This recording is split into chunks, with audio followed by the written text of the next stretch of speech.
start projecting the truth.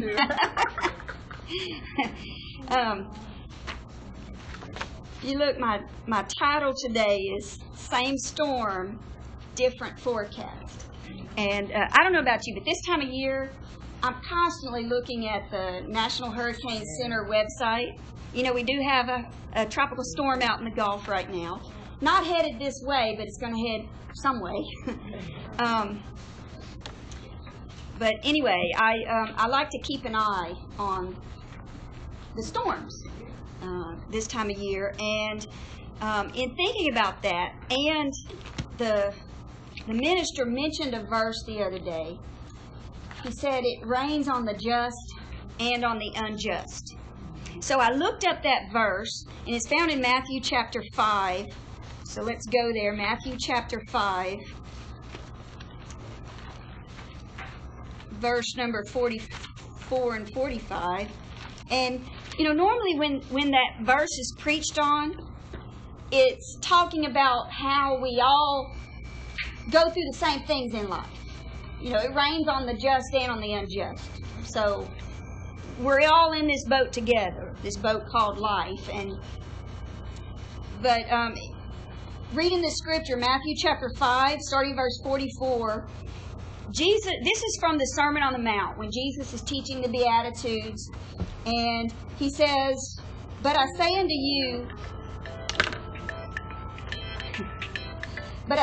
you, love your enemies, bless them that curse you, do good to them that hate you, and pray for them which despitefully use you and persecute you. You know, talking about we have to do what?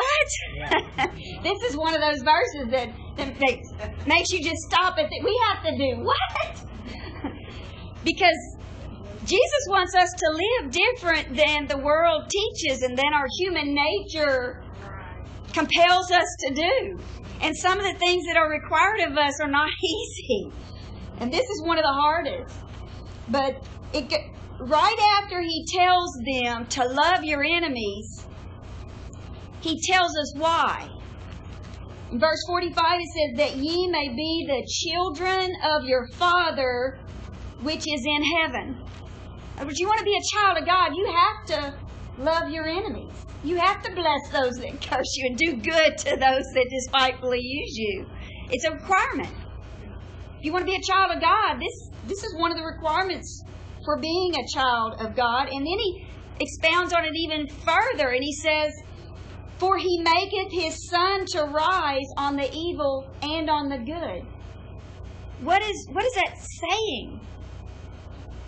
It's saying, look, I love my saints, but I also love those who aren't saints. And he's saying, I love everybody. I treat everybody the same. He says, I caused the sun to rise on the evil and on the good. And then right after saying that, he says, and sendeth rain on the just and on the unjust. Now, in context, that sending rain on the just and on the unjust, to me, that's like a much-needed rain shower. You know, something to provide for my need so that my garden grows. So it's not, I mean, a lot of times we quote that, it rains on the just and the unjust, thinking of it in a negative context. But really, I'm providing sustenance to both the good and the bad. I don't distinguish. I don't make a difference between. I'm just going to pour out my love and my blessings on everybody.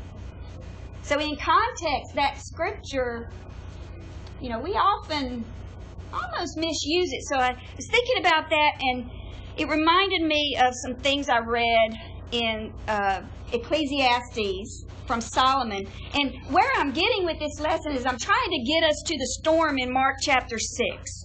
But before we get there, I wanted to look at some things that Solomon had to say about this idea of raining on the just and the unjust, where we're all in the same storm. We're all going through the same thing. And nobody says it better than Solomon did. in the book of Ecclesiastes. So let's turn there. We'll hang out there a little while before we get to the storm I really wanted to talk about. Ecclesiastes chapter 2, starting at verse number 14. It says, "The wise man's eyes are in his head, but the fool walketh in darkness. And I myself perceived also that one event happeneth to them all. Then said I in my heart, As it happeneth to the fool, so it happeneth even to me. And why was I then more wise? Then I said in my heart that this also is vanity." What is he saying here? He's saying he realizes that what the fool goes through, I also go through. Basically, he's saying what happens to the fool happens to me too. And one event happens to us all, and we'll find out later that that event he's talking about is death. Reading on in the same chapter, starting at verse 24, it says, "There is nothing better for a man than that he should eat and drink, and that he should make his soul enjoy good in his labor. This also I saw, that it was from the hand of God." So, what's he saying here? Well, there's nothing better you can do.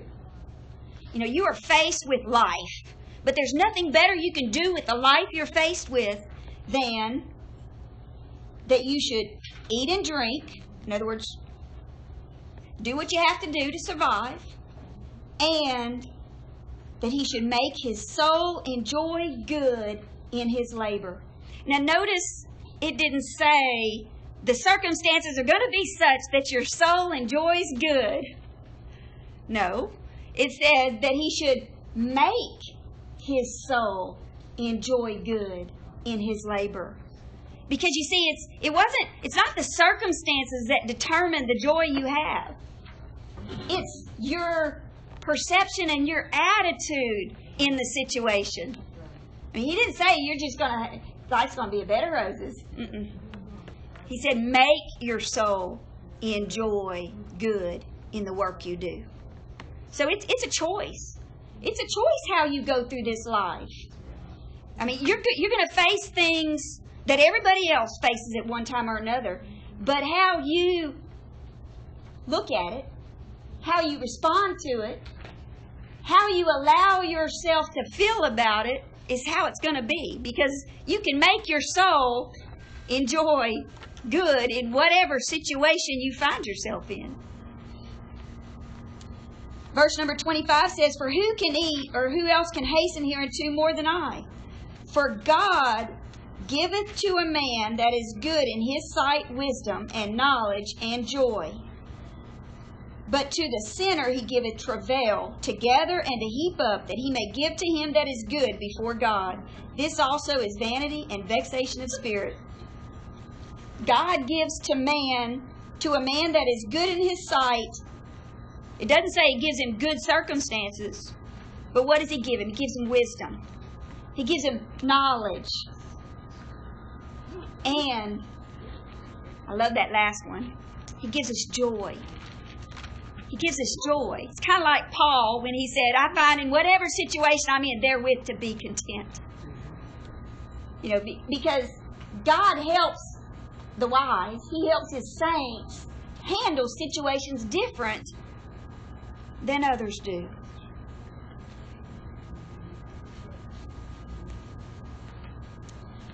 In chapter 3, he continues this line of thinking, and he says in verse number 12, "I know that there is no good in them, but for a man to rejoice and to do good in his life." I know that there is no good in them, but for a man to rejoice and to do good in his life. And also that every man should eat and drink and enjoy the good of all his labor. It is the gift of God. I mean, look, he's trying to pound that point into our heads. That you need to rejoice, you need to do good in your life, and enjoy the good of the work that you do. And that is what is the gift of God. Your ability to have wisdom and knowledge and joy in the situations, whatever they are. That's God's gift to the wise. It's His gift to saints. Moving over to chapter 8, Ecclesiastes chapter 8, verse number 14. It says, "There is a vanity which is done upon the earth, that there be just men, unto whom it happeneth according to the work of the wicked." In other words, there are bad things that happen to good people. And then he goes on, he says again, "There be wicked men, to whom it happeneth according to the work of the righteous." In other words, good things happen to bad people. That's just a fact of life. It says, I said that this also is vanity. You know, bad things will happen to good people, and good things will happen to bad people. Because you see this thing called life, we're all in this together, and we're all going to go through the same types of situations, and sometimes the good's going to be fall on my lot, but sometimes bad things are going to happen. It's just life. It's just life. You know, you might find yourself in a situation, you wonder, how in the world did I get here? Well, I'll give you the answer. It's just life. It's just life. And it just seems so unfair that good things happen to bad people. And it's even more unfair that bad things happen to good people. But it's just life. Turn over to chapter number 9. And Solomon said a lot of other things in these chapters, but in chapter 9 he continues the thought process, and he says, "For all this I considered in my heart, even to declare all this, that the righteous and the wise and their works are in the hand of God. No man knoweth either love or hatred by all that is before them."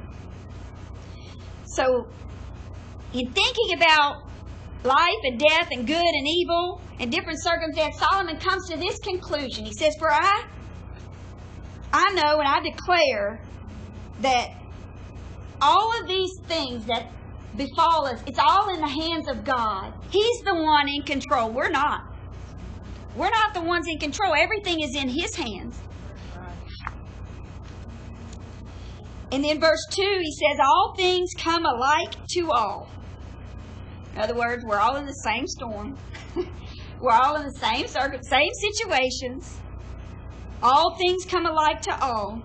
There is one event to the righteous and to the wicked, to the good and to the clean, and to the unclean, to him that sacrifices and to him that sacrificeth not. As is the good, so is the sinner. And he that sweareth, as he that feareth an oath.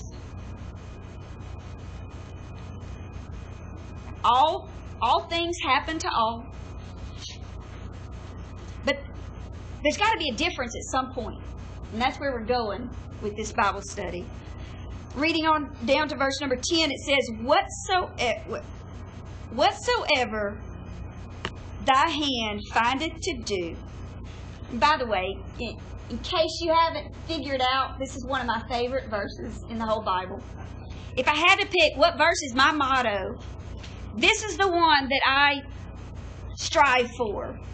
This is probably, if not my favorite, it's one of my favorite verses in the whole Bible.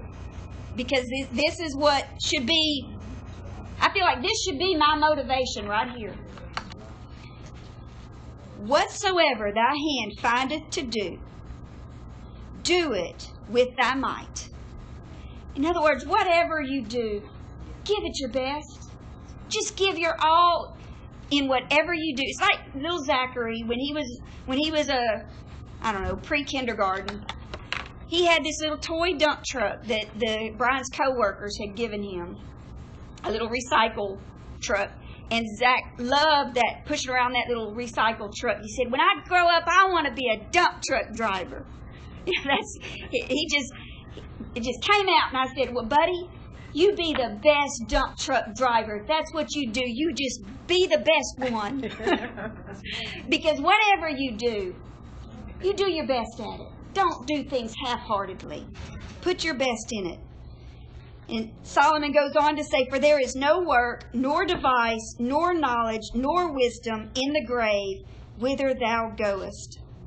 In other words, you've got one shot at this thing called life. You've got one chance. You're here. It's like James said, life is but a vapor that appeareth for a little time and then vanisheth away. I mean, this is it. So every day, wake up, oh, I've got a chance to make the most of this day. I've got a chance to give it my best. Whatever you find to do, do it with your might. Love more. Give more. Be more. Do more.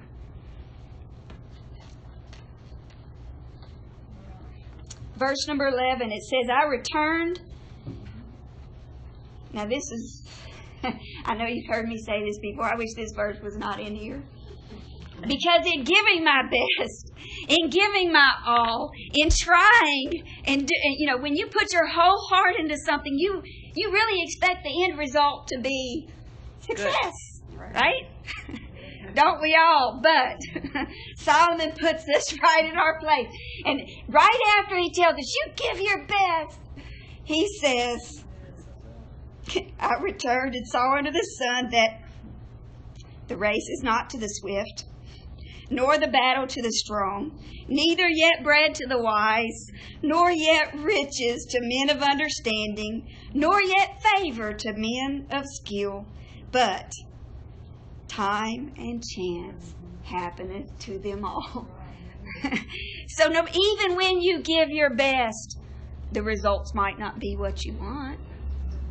Boy, you say that again. Because time and chance happens to us all. Things might not work out the way you planned. No matter how much you put into something, the results might not be what you wanted. Life is not fair. If life were fair, verse 11 would not be in this book. But we all know from personal experience, verse 11 has a reason for being in there, because it is so true. Time and chance happens to us all. And then Solomon goes on and he speaks of many other things, but finally he gets to the end of the book of Ecclesiastes and he gives us a summary. And so after all of his lamenting and rambling on, he comes to a conclusion. And anybody who's ever sought for what's the meaning of life? Why do we do this? Why? What is our purpose? Why are we here? You hear, philosophers have debated over that for centuries. Well, all they had to do was pick up the good book and read, and they'll come to the conclusion that the wisest man ever, came to. Ecclesiastes chapter 12. Solomon summarized it all for us. He talked about life and how what happens to the good also happens to the evil, and sometimes good happens to bad and bad happens to good, and life's just not fair, but you still need to give it your all. And after saying all that, he comes to this conclusion. Let us hear the conclusion of the whole matter. This is Ecclesiastes chapter 12, verse 13. Here it is. Fear God and keep His commandments, for this is the whole duty of man. That's it. Fear God and keep His commandments, for this is the whole duty of man. For God shall bring every work into judgment with every secret thing, whether it be good or whether it be evil. In other words, we're all in this same story called life. And things are going to happen, and time and chance is going to happen to us all. But when all is said and done, it may be the same storm. But there's a different forecast for the saints of God. We're going through the same situations, but how our outlook is different. And it's not just the outlook at the end, like Solomon summarized here, but in some of the other things we read, even the outlook during the situation, during the storm, is different. And now we can go to Mark chapter 6, because this is where I wanted to talk about this. I wanted to look at the storm in Mark chapter 6.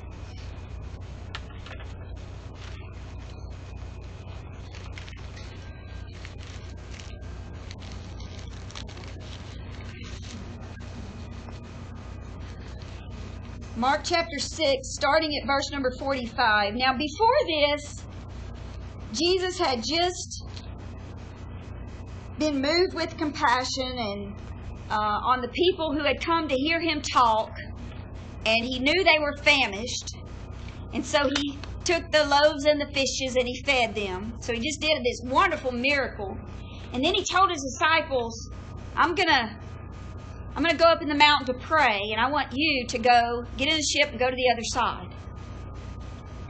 And so in verse number 45, oh, there we go, yeah. It says, then straightway he constrained his disciples to get into the ship and to go to the other side before unto Bethsaida, while he sent away the people. And when he had sent them away, he departed into a mountain to pray. Now, I want you to notice two things here. First, he gives his disciples a mission. He gives them a purpose. He gives them a purpose, a goal to reach. Well, in life, God has given all of us a goal to reach. He's given us a purpose. Many people know of it as the Great Commission. You know, we all have a purpose. Every one of us needs to go and teach and reach. We all have a mission. We all have a purpose. So no matter what you're doing in life, whether it's a bed of roses for you or a hurricane, you still have a main purpose, and that is, I'm to represent God to the world. You all have a mission, a purpose. And to the disciples in this scenario, he gave them a mission. He said, I want you to go on this mission. So he gives us all a purpose. And of course, some of us are given different purposes in life than others. We're given different tasks. And you know what God has directed you to do in your heart, and I know what God has directed me to do. So we all have one overall main mission, but we all have little things that we're also to accomplish for God. Some teachers, some preachers, some ministers, some prayers, all of these parts of the church, all of the parts of the body make up the whole. We all have a purpose. We all have a purpose, and he gave his disciples a purpose. And then verse 46, we read that when he sent them away, he went up into the mountain to pray. In other words, God's got your back. There have been prayers sent up for you. The disciples did not know that they were about to go through a storm. But they were backed up by prayer. So if you find yourself in a storm, know that you have a purpose and that there's this thing called prayer that's got your back. So purpose and prayer. We read on, verse 47 says, and when even was come, the ship was in the midst of the sea, and he alone on the land. And Jesus, in verse 48, saw them toiling in rowing, for the wind was contrary unto them. And about the fourth watch of the night, he cometh unto them, walking upon the sea, and would have passed by them. But when they saw him walking upon the sea, they supposed it had been a spirit, and cried out. For they all saw him and were troubled. And immediately he talked with them, and saith unto them, Be of good cheer, it is I, be not afraid. And he went up unto them into the ship, and the wind ceased. And they were sore amazed in themselves beyond measure, and wondered. And then I'm just going, verse 52 says, For they considered not the miracle of the loaves, for their heart was hardened. Okay, so let's talk about this. They had a purpose in the storm. They had prayer backing them up. Jesus knew what they were going to be going through, but even if not, the saints of God have prayer behind them because we're praying people. We know what God is capable of.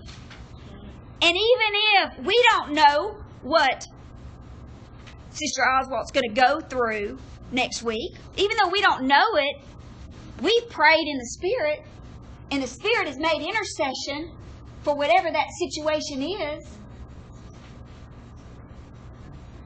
So if you're in the storm, just remember you've got purpose, you've got prayer. There's a praying people that are behind you. And there's prayers that you've stacked up that are there. So even if you're in a storm right now, if it's raining on you, you have purpose and you have prayer. And you also have the presence of God. Because notice, they didn't even realize that it was Jesus that was there with them in the midst of that storm. So you might be in a situation and you can't feel God and you can't see God, but you can rest assured He's there. He's there. And when the time is right, He'll make His presence known. So you have purpose, prayer, and presence. And then when something that we have that the world does not have is we have peace. And it might be the storm you're in, it might not be like that storm that the disciples were in, where all of a sudden the wind just ceased.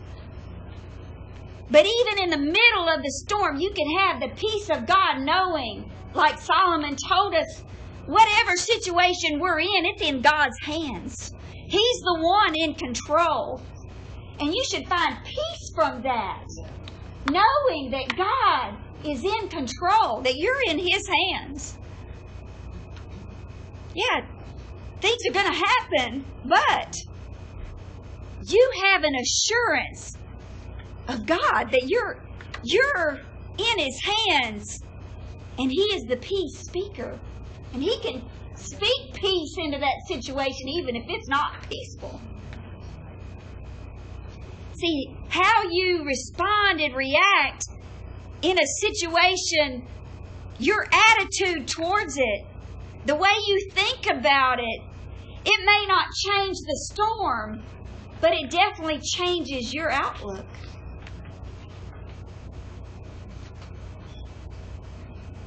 So we have the presence of God with us, and we have the peace of God. It's like that verse that says, let the peace of God rule in your hearts. Let the peace of God rule. Peace of God is there, but you need to allow that peace to rule. It's like the minister, Brother Bryant said last night, you have to look forward and push all that's in the past behind. You've got to make the effort to look beyond the situation and let the peace of God rule. And then the final thought I had here is the power of God.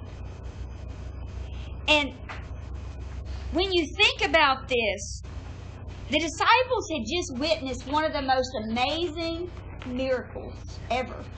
They had just witnessed the breaking of bread and loaves and the miracle of it just multiplying out of the hands of God.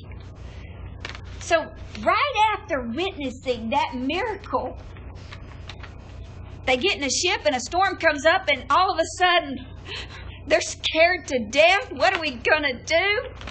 And even when Jesus showed up on the scene and they saw him and he said to them, "Be of good cheer. It's I. Be not afraid." He's telling them in the middle of the storm. He hadn't calmed the wind yet at that point. He's sitting there yelling over the waves, "Be of good cheer. It's me." What point is he trying to get across? He's trying to let them know, hey, look, when you have God with you, you need to tell yourself not to be afraid. Even if it looks like you're about to be overcome by the waves. Be of good cheer. Be not afraid. God's with you. He has the power to handle any situation you're in. So Jesus came up into the ship. The wind ceased. They were amazed beyond measure. Now, how they could be amazed beyond measure after the miracle of the loaves and fish, I don't know. But, God is amazing. And He has such power, and we need to learn to trust Him. Because His timing is not our timing. I mean, think about it. Jesus knew that they were going to go through that storm. But as God, He could have prevented the storm altogether. He could have. But He didn't. And sometimes things happen to us and we think, God, why did you let this happen? Well, many times it's so that we can learn to trust Him more. Because those disciples, they'd just seen this great miracle, but yet they obviously needed another lesson in trust. Because they didn't, they were scared to death in the middle of that storm. So sometimes God allows us to go through things that He could have prevented. But life is just going to happen. And if God made life, it didn't allow time and chance to happen to us, and didn't allow these storms to arise in our lives, and everything was a bed of roses, how much would we really trust our God? See, a lot of times the things we go through help to make us stronger and help to draw us closer to God. It's a way of strengthening our faith. Because your faith can't be, your faith is built up by the experiences and the trials you go through. If you didn't go through anything, how would you learn to trust? Sometimes you have to walk through the fire to know that God has walked through it with you. And like Solomon said, sometimes life just happens. God's not going to just make things easy for His people. He still wants us to go through life because, it's just a fact. The more you go through and the more you see the hand of God working in your life, the more you learn to trust and love Him. So we're going to go through storms. And we're going to go through trials and we're going to go through situations. But we know we can have this confidence that God's going to be there with us. And no matter what it looks like, He's the one in control. And we're in His hands. And we have promise in His Word that He will never leave us or forsake us. And like Solomon finally concluded, we're going to go through this life and we're going to do our best. And we're going to try to do good and find joy in the work that we do. And in the end, we're going to be able to hear those words, "Well done, thou good and faithful servant." Because we're in the same storm, but the forecast for the saint of God is a lot different. Because through the storms of life, we can have a peace that goes beyond our understanding. And we can trust in the God we serve that He's in control. And we have a promised end. It's like I believe it's Jeremiah, when he says, I know, God tells His people, I know the thoughts that I have for you. And I know it has a purpose. It's for a, what's the wording? I'm trying to think of it. An expected end. Yeah, to lead to an expected end. In other words, our end goes to make it to heaven. And as we go through these storms of life, there is an expected end. And we will hear Him say, well done. There is an expected end. The forecast for us is different. Same storm, different forecast. And even in the middle of the storm, it's a different outlook. You know how you look on weather.com and you see today's outlook it's sunny, and here's your current weather, like you can't look out the window and see. But same storm, same situation, but different outlook even as you go through it. Different outlook and definitely a different forecast. So anyway, that was my simple thought for today. Thank you, Ruth. That's beautiful.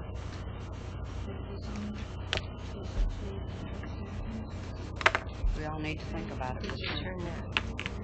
It's so sweet to trust in Jesus, just to take Him at His word, just to rest upon His promise, just to know that saith the Lord.